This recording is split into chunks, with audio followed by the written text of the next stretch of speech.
If you've been doing regular spiritual practice, perhaps the time has come to ask yourself, do I need a teacher? Many modern seekers feel that the age of the guru is over and that we don't need teachers to grow spiritually. But we say no. There is still tremendous value in following a genuine spiritual teacher if you apply the right wisdom. In this episode, we break down the three most commonly heard arguments against following a guru or a spiritual teacher. 1. What if I fall prey to a false prophet and land myself in a cult? 2. If I follow a guru, am I not giving up my agency and free will? And 3. It is just wrong to idolize a human being and put them on a pedestal. Although these arguments all have their value, they can block your spiritual growth if they're taken out of context or applied too broadly. So we invite you to our conversation where we unpack these three notions so that you can make your own informed choice as to whether or not you should follow a guru or teacher. My name is Abhinava, and this is Spirit Matters, a show helping modern seekers integrate their spiritual practice into their daily life. My co-host Vajan and myself are meditation teachers with over 25 years of experience. And every week we address a new spirituality challenge. If you like our conversations, you do us a huge favor by following us, rating us in your favorite podcast app, or leaving a comment or review. We truly appreciate it. Now, let's dive in. I wanted to address this narrative that is kind of prevalent nowadays in spiritual circles, where people say, you don't really need a guru anymore. You don't need a spiritual teacher. You can figure out everything by yourself. There's enough knowledge out there. All the spiritual knowledge and spiritual books are available. And following a teacher, you give up your agency, and why would you do that? So I wanted to address some of the concerns people have about following spiritual teachers, but also address this, I think, kind of false narrative that we don't need teachers anymore to make spiritual progress. I think the opposite is true, that we do need teachers if it kind of depends, doesn't it? Like, how far do you want to go in your spiritual growth and spiritual practices? Perhaps if you just want a little bit of peace and joy, you don't need a spiritual teacher. But if you want to go seriously and all the way and really achieve tremendous spiritual growth and transformation, I think a teacher is perhaps not indispensable, but very, very helpful and advisable. And so, Vajan, what do you think about this narrative that we don't need teachers?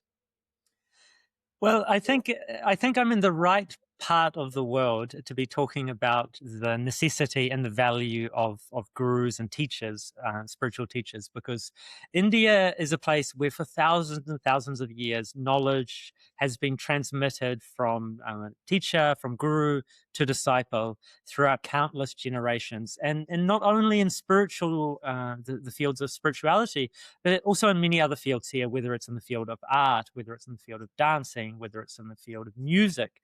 There is a boundless and an endless story of young boys or young girls going to a teacher at a young age, to a gurukul, which is like the school of a guru, to study whatever it is that they're looking to master in their lives. And so that is something that's still alive and well here in India today. There's still hundreds of teachers and gurus spread out the country in all of these different fields, and people still respect, value and treasure these teachers, and still will send their children to them. And it's a living tradition still here. So although some people in India here who are becoming more Western minded and taking on more of the Western worldview might start to question these things, the tradition is still incredibly strong for most people living here in India. So it's Well, still okay, a I real can living see that. tradition. Yes. So, but there is a difference maybe to be made against between having a music teacher, a music guru, or somebody who teaches you dancing, and a spiritual teacher, because music, dancing, these are all very concrete fields. You can measure progress, and it's really walled off to one discipline. You become really good at that. I think nobody will have a problem that you have a teacher there, although perhaps in India the practice is somewhat more immersed than here in the West, where you'll see a teacher perhaps once a week. But if we talk about spirituality and spiritual life, a spiritual teacher really becomes more like a life mentor or a life coach, somebody who guides you on the spiritual path. And the spiritual path is very, it can be very vague in the beginning. It's abstract. It's not to be perceived by the five senses. And so there to have a teacher, it opens up the door to all kinds of perhaps concerns and possibilities for deception or abuse, or So do you see a distinction there, and that's important to address? I do, but the way you were explaining it made it seem like you were making a great case for having a teacher because you were saying in the beginning it's so difficult because when you're dealing with these esoteric fields, it's not clear exactly which way you should be going at times. So it seems like that would be a really useful time to have someone who's actually spent their time dedicating their life to the mastery of that particular subject. Yeah, I And agree. I think it's really interesting that in all of the other fields, like you mentioned, we obviously accept that having a teacher is going to be really valuable. And if we think back to our own lives, if we think back to teachers that we had, whether it was in school, whether it was a sports coach, whether it was a dance teacher or a singing teacher or a music teacher, whoever it was, we've all had teachers in our lives who've made an impact on us and made a really positive impact on us, hopefully.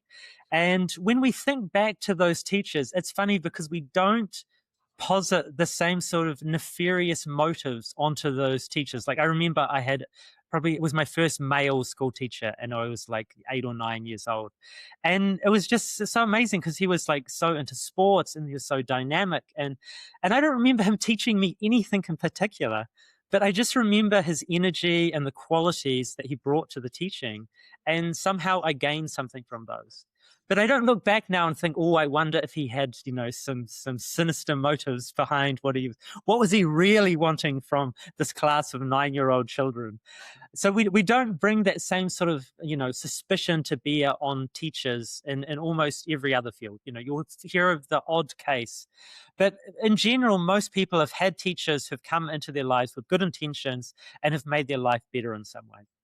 And Yeah. so it's an unfortunate problem of our times, but I don't also think it's a problem just of our times. I think over the last 100, 200, 300 years, there have also been problems with false teachers in different parts of the world. I think it's as common, 100 years ago as it is today. And at least today you can look and you can check out their Google reviews. You can see how many 5-star Yeah. reviews your potential guru I have a has. page on If rating if gurus. But anyone under 4.5 stars, be very oh, wow. wary. So Yeah, so it's good to address that first point you made about false prophets, and there is a concern about that, and it's not entirely, illogical or not, not reasonable. There are false yeah, prophets out there. There are false teachers, and what I always remembered, what Sri Chinmoy wrote about that, is that if your aspiration, your inner cry is sincere, if you're practicing from the really pure motive, then you can never stay with a false teacher because your heart will immediately tell you after some time of practicing, this person is fake, is does it for ulterior motives, and your own heart will tell you that. And so there's no way that a truly sincere aspirant or spiritual practitioner or seeker will stay with a really false prophet. They're really out there to take advantage. And so there's this famous quote from the Bible, from the New Testament, Jesus' Sermon on the Mount, when Jesus speaks about false prophets. And this is from the book Matthew. And he says, "Beware of false prophets, which come to you in sheep's clothing, but inwardly they are ravening wolves. Ye shall know them by their fruits." And I find that last phrase so revealing and interesting, that in order to really recognize a false teacher, just look at their fruits, meaning the results of their actions. And if you just observe for a time and you see that, whatever comes out of whatever is the result of these false masters is people, becoming angry or whatever it is, you will realize that. And another thing that fruits to me are for a spiritual teacher are his disciples, his students. And you can also take a look at the students. If the students are all the time fighting, arguing, you just have to look at the documentary Wild Wild Country without getting into a lot of details, carrying around guns, um, you know, poisoning a whole county in order to win an election, all these kind of things. It doesn't really speak well to the master if the disciples are behaving like that. So to look at their fruits is one way to recognize a false prophet. Yeah, and I really think that that is such a protective mechanism in every aspect of your life, is your own sincerity and your own heart. And if you're in a situation, or if you're surrounded by people and you feel as though there's pressure, you feel as though there's coercion, you feel as though you are being forced to take actions that do not ring true with your heart, that do not align with your values, then you should be very, very wary of the whole situation. But the funny thing talking about that is that happens to people in all sorts of different fields, whether it's, in the local croquet club, or it's, in your local mahjong circle. There's almost every social circle and situation puts you in situations where you have to question whether I should be here with these people, because there's human beings are masterful at creating dramas and creating problems that unnecessarily, perhaps. So, but I definitely do agree that if you are interested in finding a teacher for yourself, you want to find someone that you resonate with their teachings, with their philosophy, but also that you resonate with their whatever they've created in the world, whether they've created an ashram or they've created, centers of meditation. And if you go along and you spend some time with people there, the people there in some way are an embodiment of the teaching. You'd hope that if they've been there and doing the practice over a period of time, you begin to get a sense of what you could gain from doing the practice. And I know that was one of the most striking things for me when I first came along. I was very suspicious of organized groups. I was very anti-authoritarian. And so for me, any organized group was something to be distrusted in my teenage years. And so when I started looking for meditation, it was always through this lens of, but yeah, they probably just some sort of wacky cult, or, who knows what they're really up to, some sort of power game going on here. And so when I picked up the flyer that I found that brought me to my first meditation class, said, I'm free, learn to meditate. And so that struck me first, because that was in my price bracket. And then when I turned it around and I saw the picture of Sri Chinmoy on it, the one thing I felt so strongly was a sense of authenticity coming from that picture. So it was, in some way, there was some recognition that, okay, yes, this teacher is someone that can help you learn what you're hoping to learn. But then what was really striking for me was when I came along to the meditation classes, and being in that group, and there was the people who were running the meditation class from the Sri Chinmoy Center, and they'd all been meditating. Most of them had been meditating for quite some years. But it's quite funny, because at that point, they'd probably been meditating, some of them, for 5 to 10 years. And I thought, oh my God, these people are such amazing spiritual seekers. They're like, these are serious yogis here. And I get that still now when I see or meet people from other spiritual traditions who have been walking their path for 5 or 10 years. And they tell me so proudly. I met a gentleman from a spiritual community a few days ago, and he was telling me so proudly how he had been following this path for 10 years. And, once you've been following your own path for 20 or 25 or 30 years, or however long, it's no longer so, it doesn't strike you the same way as when you're in your first 1 or 2 years of the practice. You think someone who's been doing it for 5 or 10 years, like that, they must have almost realized God by this point. Yeah. But coming along and being and seeing the people who'd been doing the practice, and seeing that they had developed a consciousness that I didn't have access to. They had a stillness, they had a poise, there was a depth to them that I desperately wanted access to. I desperately wanted to know how to create that state of being inside myself. And so, like immediately I was like, okay, these people are talking my language, and that I can already see that they've gained something from the practice. So if nothing else, I know at least for the next 5 or 10 years I'll be good, because if they've been practicing that long and they're still at it and still inspired. So Yeah, and just so after I 5 years, they're coming for my bank account number and just plunder it. I can. yeah. But anyway, that was my experience coming into a group. And I mean, we have to be very careful about this idea of calling other people a cult, because like a cult is like naming something as a cult is coming from a position of dominance and power. So when you're in the majority, what you're doing is never cult-like. That's just how people act. Like, even if your cult has taken over the whole Western world, and like, we could say that we've been taken over by a cult of consumerism. And when we talk about a cult, like what I mean is a group of people acting towards sharing a certain belief system that is not inherent to the natural world.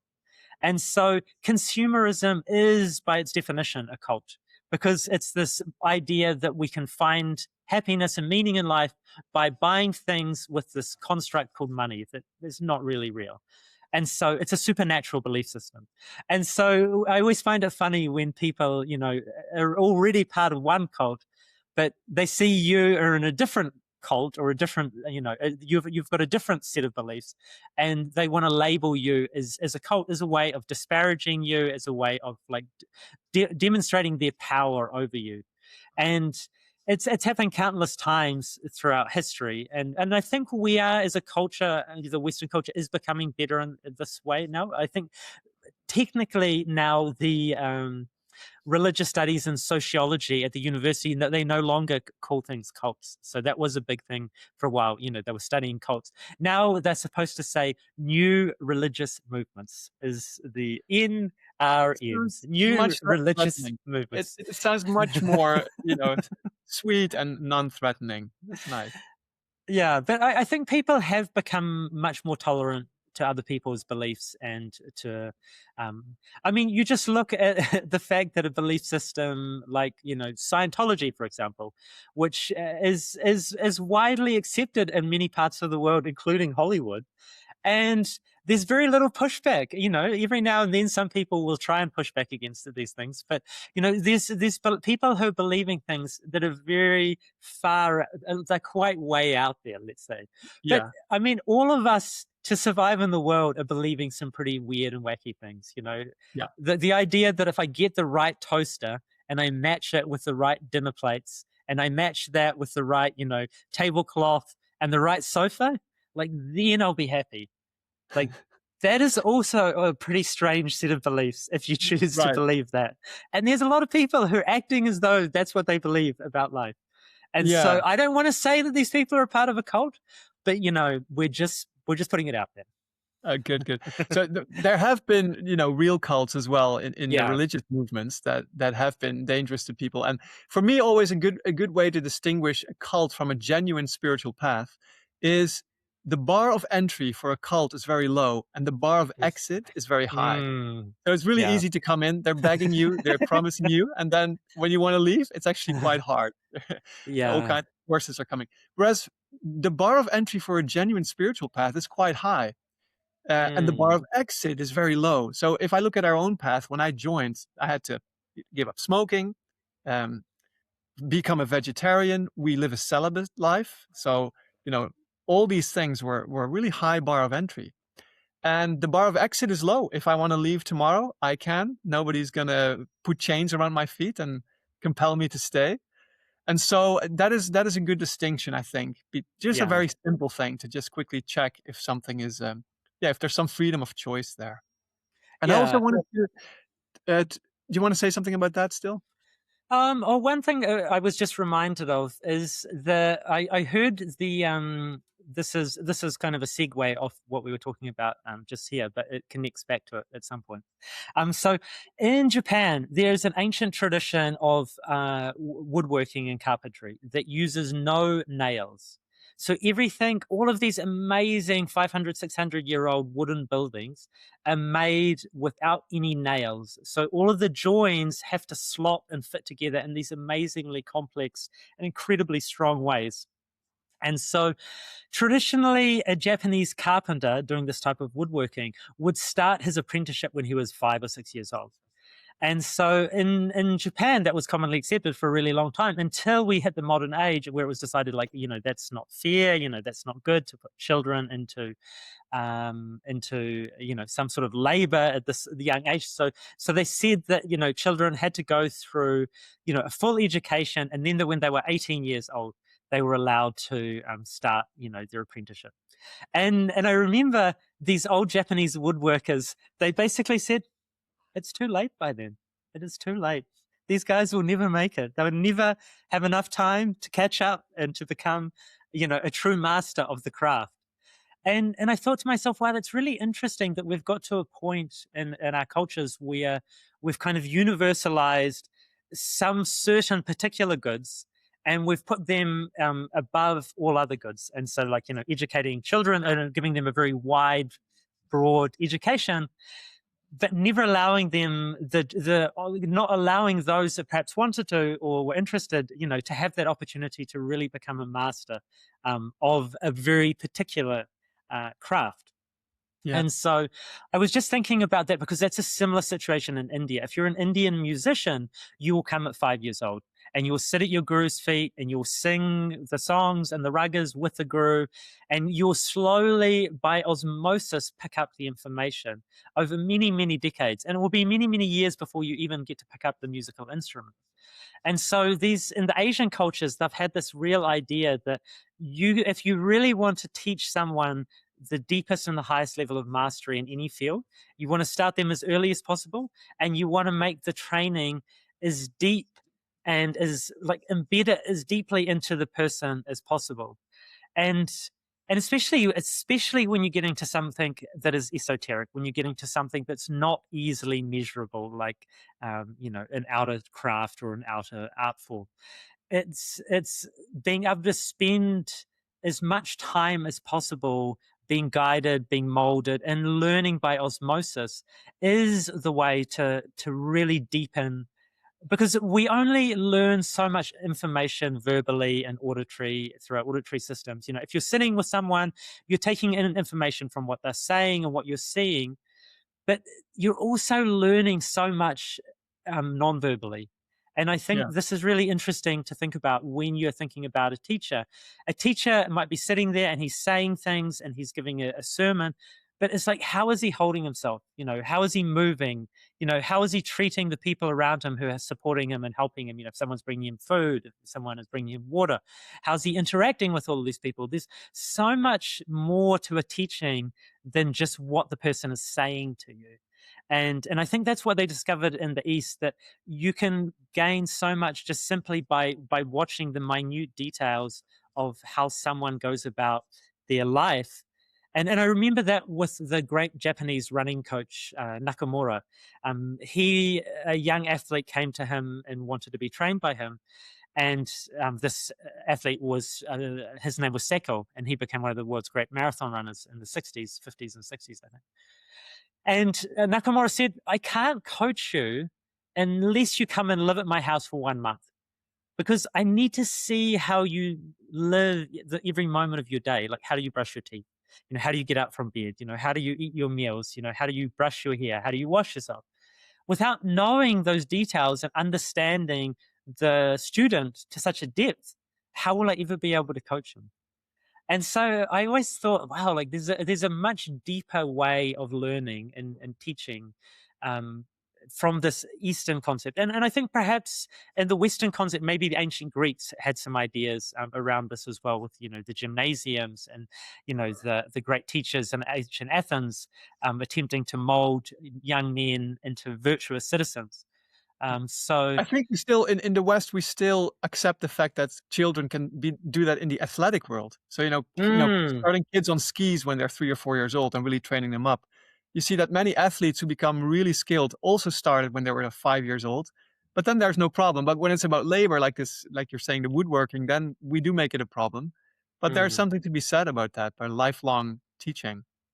Yeah. And so for all of us who have started our learning at a much later age, we need some help here. Like, if you Yeah. think it's like if you decided when you were 25 years old that you wanted to master Japanese woodworking, and you said to Oh, yourself, I don't need to go to one of these teachers. I've got some YouTube. I'll watch some yes. YouTube videos. I'll get a book out from the library and, look at some pictures. It's Yeah. like, good luck. Good luck Yeah. at catching up, or, making it to any level.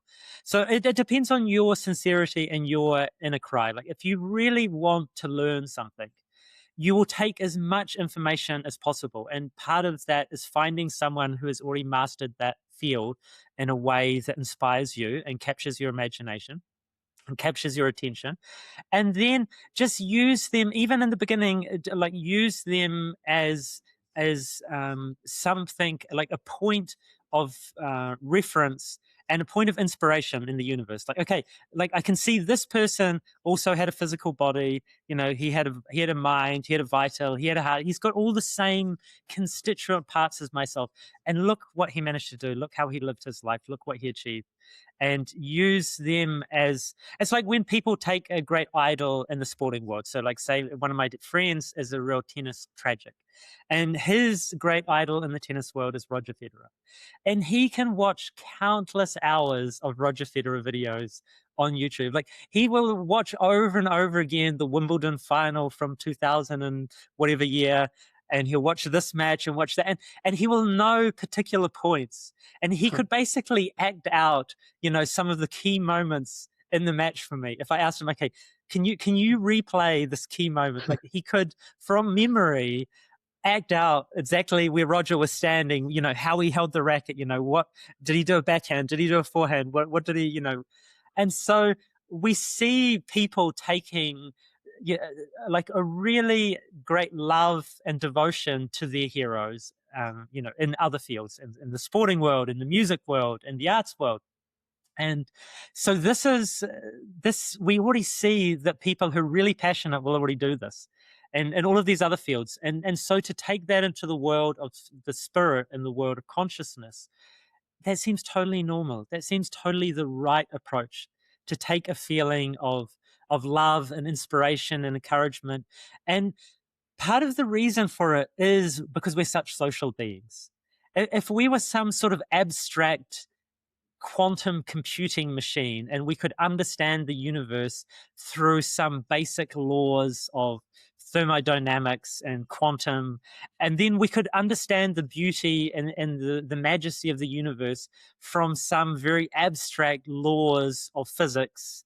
And if we were that type of being, I'd say, yeah, like then perfect, it would make perfect sense just to try and go directly to the abstract vast universe and try and connect to the divinity through that. Yeah. But that's not the type of creatures we are. Like we're We are social beings. biological, yes, and biological beings. And so, Yeah, and so we love the sense of connection. We love the sense of being with someone. We love the sense of presence. We love the sense of consciousness. We love the sense of connecting with someone, and we love the sense of modeling behaviors and learning from each other. And so it well, makes now there's perfect also sense. yeah, there's also a lot of research now being done in the field of trauma, where scientists say that our nervous systems also align with each other. So if we are in the presence of somebody who is really grounded and solid, our nervous system starts to resonate with their nervous system, and we start to self-regulate better. So we get better vibrations, and that's definitely true if you're in the company of, let's say, a realized soul or a spiritual master.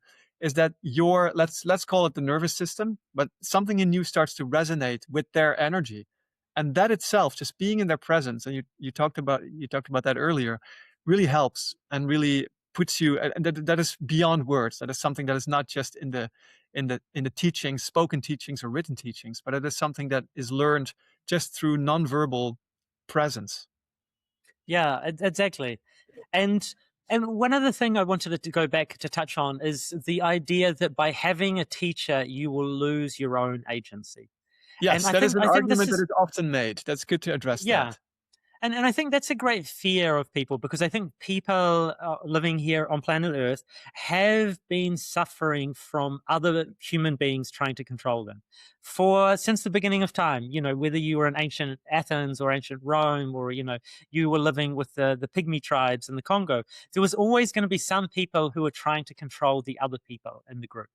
And so human beings, we've always suffered from that. But I think we're now reaching a time where in some ways we've got more freedom than we've had before. Like the chance of us being called up to go to war, we've discussed this before, like being, affected, on some fundamental day-to-day level by the state or by a monarch or by an outside force forcing us to do things against our will. That's much more common now than it's ever been at any other point in history. So we're at a point where we've started to get a little bit of agency and a little bit of freedom, and you see that all over the world now. Like I see that here in India in a huge way, where now there's this huge middle class here in India that are able to travel for the first time, and it's an amazing thing. So these Indian people are getting out like crazy to see their own country, and so whereas 10 years ago when I was in Rishikesh, my first trip here, it seemed as though there was a lot of Western tourists here. So I saw a lot of Westerners and very few Indians. Now you can barely spot a Westerner because there's so many Indians here because they want to come and experience this place. And so that's a beautiful thing that, they're getting out and they've got agency and freedom to travel their own country and travel overseas and experience things. And so people, rightly so, have this fear that, okay, I don't want to fall back into some situation where there's some mother superior who's, watching over me like a hawk, and is, ready to strike me with, a ruler over the hands, every time I do something wrong. Like, no one really wants that. There's that, and so that is a fear that exists within people. But the thing is, with a true spiritual tradition, a true spiritual tradition acts like a very wide road. It's not a narrow road. If you find yourself on a really narrow road, you have to start questioning, like, is this going to be right for me? Because a really narrow road is only going to be right for a small number of people. And if you find yourself you find yourself with a teacher and he says that the only right way to do the practice is you have to do this, you have to do this, there's only this way, there's only this way, and there's only this way. And anything outside of that is completely wrong, and you've gone totally off track. That seems to be, a constriction, and it does perhaps not allow for the full expression of you as a unique conscious being in this universe. And I think for people who are living now, especially in the Western world, what people are looking for is a spiritual tradition that's broad enough that allows you to find your own way to follow the path. So that's not to mean that there's no guardrails. It doesn't mean that, it's just a total free-for-all. But you want to find a tradition that allows you to express yourself in ways that feel meaning for you. So if a tradition only has one particular way, it's only japa, and you don't find that japa actually works for you, or you don't find it particularly meaningful or enjoyable, like, obviously then that's not the right path for you. Like, don't make yourself, just because the teacher tells you, that japa is the shortest and the quickest way to realization. But I don't like japa. Okay, this is not the right path for you. Then go find something else. And there are paths out there now that are becoming much more universal and much more open, and offering more opportunities for you to find a way to express your unique spirituality. And I do think that our path is one of these ways, because within our tradition, we have such a wide variety of activities because our teacher was so multifaceted. So we have the meditation aspect, we have music, we have art, we have sports, we have service. So we have so many ways that you can find to nourish your own soul, to express your own divinity, and to find other seekers within your own path that resonate towards these different activities. So, like, we have a great group of boys that I can think of that are like real key workers in our community, who a lot of them find themselves gravitating towards our New York community. And there, they are involved in all the physical activity. They're involved in the loading up of the garbage. They're involved with the cutting of the trees, of painting things, of building things, of making things. So these are real service-orientated individuals, really hands-on people who love putting on races, putting on events, building things, doing all of these types of activities. And I think that's so beautiful that within our tradition, we'll all come together and meditate. And then we'll all go off in our different ways. Some guys will go off and, they've got a van full of trash to take somewhere, and they've got, a gazebo to build somewhere else, and they've got, a race village to set up at Flushing Meadows. And this keeps him endlessly busy and active. And then when we have members of our community who come into our New York community for our big celebrations, some of those people love that type of activity as well, so they can dive right in. And then there'll be others who think, I just want to spend as much time meditating as possible. And so I think that's a wonderful thing if you can find a group that offers you a way that's going to resonate with your soul and your nature. That, not all of us are builders, and not all of us, want to spend countless hours meditating. So you want to find a way that will really speak to you and allow you to manifest your own divinity. Yes, and also when we talk about agency, there's also this idea. Well, I think it's good to talk about surrender. Surrender is a concept Mm, in the spiritual life that is often talked about. Surrender itself actually means, well, not giving up your agency, but you're shifting your agency. So I would say surrender means to really follow the dictates of your own soul, or in other words, align yourself with the will of God, with the will of the divine. These are synonyms. And by doing that, people say, well, then you give up your whole agency. But I would say, no, you expand your agency, because when you become a real instrument of the divine, you have inwardly limitless freedom. So you will get inner peace, inner joy, and those things, it doesn't matter what you do in the outer world. If you have this inner freedom, it gives such a fulfillment to your life. And we're just shifting the boss in our life. So when we go through our normal day-to-day life, very often we listen to, let's say, the dictates of our mind. Our mind will have a certain way of things that it wants to do and it wants to accomplish. And our vital also has its own voice, the vital energies. The body also has its own desires, and we tend to listen more to the physical part of our nature that we call free will. But we can also say, well, wait a minute, my free will is actually to listen to my soul. And if you listen to your soul, then of course there are some sacrifices to be made. So perhaps you want to live more healthy, you want to start practicing spirituality on a daily basis. That means also means giving up some things that you used to do, but it doesn't mean that you give up your agency. You just consciously decide to listen to a different, higher part of your nature. So I think also by following a spiritual teacher, it is that same process that the teacher represents your soul. A true spiritual teacher, if he's genuine, represents the divine for you on earth. It's not that he is God, but he's like an ambassador or a messenger from God who can guide you and tell you what your soul wants to do. And so it's not at all giving up agency. It's just shifting your boss and choosing a different person to listen to in your day to day dealings. Yeah, and we all know, if we're really sincere with ourselves, that we've had countless years of listening to our own minds and our own vitals and our own bodies, and it hasn't provided us with satisfaction and joy in boundless measure. Most of us are beset by some sort of frustrations and worries and struggles and problems. And so at some point, if you were really wise, you would start to say, okay, is there a different part of my being that I could listen to that might help guide me more accurately and with more grace through my day to day life? And if you can start to do that, and you can start to surrender some of your mind's needs and wants to the higher needs and wants of your soul, and you start to notice that your life becomes infinitely better, the wise person would make that sacrifice of saying, okay, just because my body wants to go home and sleep for 4 hours after work every day doesn't mean that's the most healthy thing for me. Or just because my mind wants me to, spend countless hours watching Netflix, that doesn't mean that that is going to make me happy in any meaningful sense. But you start to find that even in a very small way, if you start to listen to some of the inspirations of your soul, even if they're very small things and you just make very small changes, the reward you get from making those changes and listening to the soul is tremendous. It really feels different on a fundamental level than any other desire that you've listened to before in your life. It's not like, oh, I want to go to the pictures, and so you go watch a film. It's not like you come home, you think, wow, that was, I feel transcendently transformed. But Yeah. you I mean, if it was a good film, of course, Sometimes. you're gonna have some positive memories there.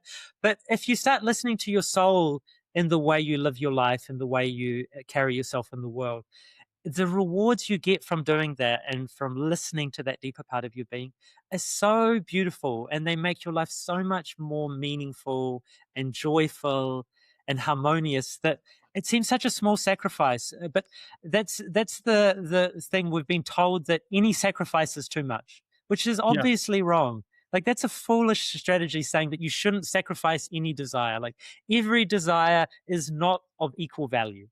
Like, it's really important that you know that just because you have a sensation or a feeling that you want to do something, or you want to possess something, or you want to have something, that does not mean it's a good idea. It's like you have to still use your wisdom and like run that through the higher parts of your being. And so trying to tell people that all desires are the same and they should be equally valued is a foolish way to live your life. And like anyone could tell you that. Like, you know, a child will have the desire to smash someone else's sandcastle at the beach. And if you let them just go and smash someone else's sandcastle, like, you know, someone's going to get hurt. You know, someone's going to get angry. Someone's going to cause a scene. It's not going to be a good thing. And so what we should have done as a child is started to learn some emotional regulation. And when we start in the spiritual life, what we're trying to do is we're trying to learn some spiritual regulation. We're trying to regulate ourselves, but not just from our mind or from our virtue or from our some sort of system of morality. It's something much more profound and personalized than that. It's actually a spiritual guideline that is going to help regulate our actions and help guide us. So and the teacher himself should be a representation of what you're trying to achieve. So when you look at how he is living his life, how he is acting in the world, what qualities he's attained, and how he's offering them, that should act as a guide way or as a blueprint for you. And so that's something that was always really inspiring for me when I saw Sri Chinmoy and I saw his consciousness and experienced his consciousness, and I saw how dynamic and inspired he was. That was incredibly profoundly moving and meaningful for me, because I realized I didn't feel like that. I wasn't having the same experiences as he was having. And I was like, I want my life to feel more like his life feels, because he was constantly boundlessly inspired to do things, to offer things, to connect with people, to share things. And it seemed so full, his life. It was so meaningful, because it was never about him. It was always about offering something to the world, to the community, to the sangha, to the students. And so I thought that was so meaningful. That's one of the big things that has stuck with me. And actually, this is something that I wanted to mention as well around agency. So I'm very blessed to have visited many sacred sites in India now in my travels here. And so I've been to the samadhis, or the most sacred sites for some of the great spiritual teachers here in India, and for Sri Chinmoy in America. And so I've been to Dakshineshwar, I've been to Sri Aurobindo's Mahasamadhi, I've been to Arunachala and Ramana Maharshi's. I've got to experience the energies, the different energy manifest at all of these sites is remarkably different at each site. So we have this kind of idea that, okay, if you reach some sort of realization, you become some sort of a stone Buddha. You become some sort of a characterless, featureless, you know, just clear, blank slate of consciousness that has no personality anymore. And that doesn't seem to be correct. That seems to be actually so far from the truth, because it seems that the consciousness that I felt has remained and has been manifest here on earth from these great teachers was as unique as each of these great teachers was. And so when you go there, you feel the energy is so radically different. So that Ramana Maharshi's ashram, the energy there is so sweet and kind and loving. And he was a guru that was so profoundly pure that even animals would come out of the forest to receive his counsel. So he had many disciples who were animals. So there's shrines at the ashram. There's a shrine for a cow and a sheep, and there's some crows that were disciples. And people remember seeing groups, I think 3 crows came out of the forest, and they walked right up to Ramana Maharshi and explained to him the problems that they were having between each other. And he listened very carefully and gave some sort of feedback to the crows. And so So he could hear their language, basically. yeah, he could understand their language. And so this energy there is so loving and kind and sweet. It's a remarkable thing. And then you go to Ramakrishna's, you can meditate in Ramakrishna's bedroom at Dakshineshwar. And so there's incredible burning fire of love and devotion there. It's like almost overwhelming. And it's this absolute devotion and love to Kali. And then you see Sri Chinmoy's the consciousness of our aspiration ground is this amazing mixture of all of the different divine qualities that Sri Chinmoy brought to Earth. And so you see that each of these masters, Sri Aurobindo the same, there's this amazing loftiness and this ancient but incredibly modern and profound energy that manifests his teachings there. And so all of these four energies are so different, and it will be the same for all of us. When we receive or achieve our own enlightenment or realization, it will be completely unique and personalized to you and to me and to everyone else. And it will not be the same as your guru's realization. It will not have the same energy. It will not have the same feeling, because it will have the unique feeling of your spirit fully realizing itself here in the physical world. And so I think that's really cool and powerful and profound for people to understand that you're not trying to become a carbon copy of your teacher. You're trying to take all of the inspiration that you can and all of the deep, transcendent spiritual qualities that they brought down, and you're trying to then run them through this being. So when they moved and the energy came through the form that was Chinmoy Kumar Ghosh here on Earth, it became the energy of Sri Chinmoy, and it became a very particular energy because of that. But that same realization energy, when it comes through me, it will be something completely different and unique again.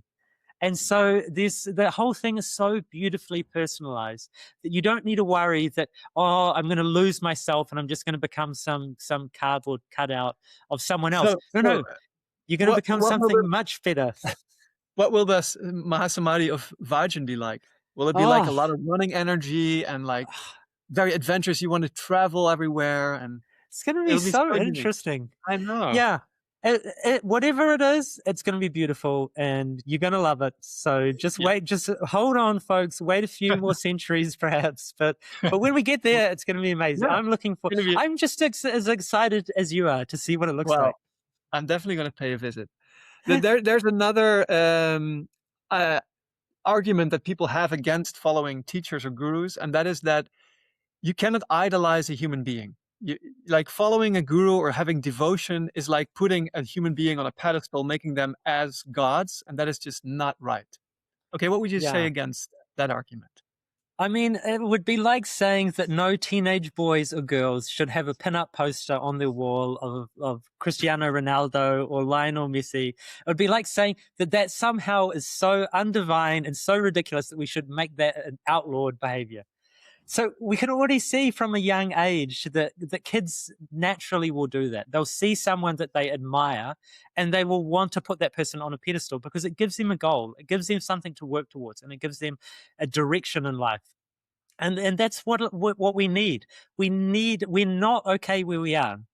We're not enough as we are right here, right now. So we need to move somewhere. And so at least if you can find someone to idolize in the near to medium term, it's going to give you a direction. And so when you have that, we already allow that in so many other fields. When you see that happening in the spiritual field, it is just simply a continuation of that same process. It's a continuation of that same idea that this person has attained to something that is deeply inspiring and meaningful to you. And so they are representing that goal. Because it's really hard for me to put a picture on my wall of the formless infinite manifesting the qualities of heroism and dynamism. I just don't quite even know what colors to put in there to Yeah. capture that. And so it's much You can ask easier. ChatGPT. Maybe ChatGPT will tell you. Yeah, but it's much easier to think, okay, there is someone I know that I have met that has some of the qualities that are incredibly inspiring to me and has achieved things that are incredibly inspiring to me. And so I'm going to use them as someone to inspire me to go forward, to keep moving forward in my life. And when we talk about the infinite divine, it's because it is formless. It's like when we talk about the Tao. The Tao that we talk about is not the true Tao. The true Tao is beyond words. But it's really hard to put a picture of the true Tao on your wall, or have a Or on a your Zen, shrine. yeah, or a Zen koan that captures the true Tao, because it would have no words to it. So we are in the manifest world. So we understand the world through the forms and the qualities and the energies and the instruments that are around us. So it makes total sense for us to then approach the formless through the form, because in some ways the formless has manifest itself in the forms.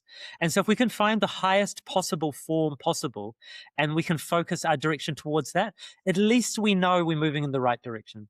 At least we know we're not, like Sri Chinmoy loved to use the analogy that of course it's like you want to get to realization. It's like trying to get from Europe to New York City. It's if you want to get there by yourself, like sure, go ahead. Like, you can try and build yourself a rowboat or find some fisherman who'll sell you a small boat, and then you can try and sail across the ocean by yourself. But if you know that there's a teacher, the teacher is like, Shuchimo used the analogy of a pilot, I think, of a plane. You can get on his plane and you know he's where he's headed. He's saying, hey, this is my destination. I'm taking you, this plane is going to New York. So if you think if the teacher is going to the destination that you would like to go to, you can get on his vessel or vehicle and travel with him. And Yeah, the good Buddha, point. the Buddhists already had this great debate, because there was two forms. The old form of Buddhism is called Theravada, and the new form is called Mahayana. And the Mahayana guys called theirs the great vehicle. And I thought Yes. that was so great, because in some ways it's this great slight on the old way of doing things. Hey, Well, they call the oh, Theravadins the Hinayana, which means the oh small yeah, vehicle. But the yeah, Theravadins don't like that term. They call themselves the no. path of the elders. Yeah. Yeah. So anyway, if you find a teacher and he's going to the destination that you would like to get to, and you're willing to pay the price to get on board, and Jump the on extra board. price is not too steep, get on board and ride that By plane and see where it goes. I would say make another point that the quality of devotion is such a powerful Mm, quality to reach realization and to make spiritual progress. And it's really hard to have devotion for the formless infinite. Again, we need a mm. form for devotion. And the Hindus have been really great by bringing down these beautiful divine paintings of the cosmic gods like Shiva and Durga and Kali, but also Krishna and the spiritual masters. And Sri Chinmoy has always said, like, if you have devotion to the master, it's not the human in the master that receives the devotion; it is the divine in him. And so the divine is in everybody, but in the spiritual master, it is more awakened. It is actually fully awakened if the master is realized. And so your devotion is not at all going to the human aspect. It is going to the divine aspect in the master, which is ultimately why you chose the master in the first place, because he has the divine fully awakened in him or in her. And so your devotion is going straight to the supreme in the master. And that's a good distinction to make. Like, you're not putting the human on the pedestal. You're not bloating up the ego of the master. The master is, if he's true, it's far beyond ego. And so your devotion is going directly through the divine. But because you have the divine embodied in a human form, it's so much easier for you to express that devotion in that way. Yeah, and I know that the teachers have also said as well that at some point you'll realize that the consciousness that you were worshiping inside the master is actually your own highest consciousness. Because this is the thing: if infinite consciousness, if divine consciousness is fundamental to all being and the entire cosmos, then the consciousness that you're seeing in someone else is just simply another form of the consciousness, or an extension, a continuation of the consciousness that exists within you. And I think that's a beautiful thing to see. And very often the people, if you're arguing against these types of things, it's really a sense of pride. It's really this pride that is trying to separate you from someone else, you from nature, you from Mother Earth, you from the people around you. And the sooner we can start to let go of our own pride and feel an interconnectedness and feel a oneness with all being, the sooner we're all going to make tremendous progress, and the sooner this world will start to become the harmonious Garden of Eden that it's always had the potential to become. And so I really look forward to, because I think we're already on this pathway where people are becoming more open, they're becoming more interconnected, they're becoming more accepting of each other. And so it's going to be a beautiful journey to see what type of world that being creates here on Earth in the centuries to come. Lovely. And I just wanted to share some aphorisms that Sri Chinmoy wrote about spiritual teacher and the role. And one thing he wrote was the only thing that a spiritual teacher really teaches his disciples. I'm paraphrasing now, I don't have the actual quote here, but he said, the only thing that a spiritual master teaches to his disciples is that there is something vast and infinite within themselves, which is nothing other than the presence of God himself. That is to me so interesting. That is the core teaching that a spiritual master imparts. It's like you have something inside you, it's divine, and like become aware of it. That is what you learn really Mm. through the teachings of a spiritual master. And there's another thing he wrote, an aphorism. He said, self mastery and God discovery are the only two things that each human being on earth must take seriously.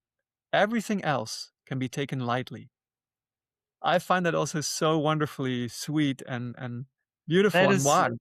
that is really the good news as well. That all of those other things that you were taking so seriously, you can allow them to flow like water through your hands, and you don't need to be trying to hold on to them so tightly.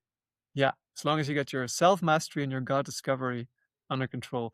And there's a last one that I wanted to share with you, and this is a poem, Sri Chinmoy, titled Your Real Teacher. He who inspires you is your real teacher. He who loves you is your real teacher. He who forces you is your real teacher. He who perfects you is your real teacher. He who treasures you is your real teacher. And I Beautiful. found that beautiful, and also that I wanted to share with you, talk to you about the line, "He who forces you is your real teacher," because that's something that maybe, rubbing against you, against some people's arguments, of like, okay, well, why should the teacher force you? But there is a time when you need to leave the nest. When the mother bird will push the young out of the nest when they're ready to fly, and the mother bird knows exactly when that moment comes.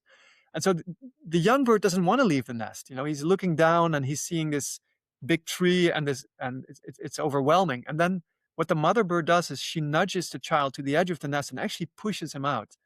And then the bird actually has to fly and discovers, hey, I have some wings. I can actually fly.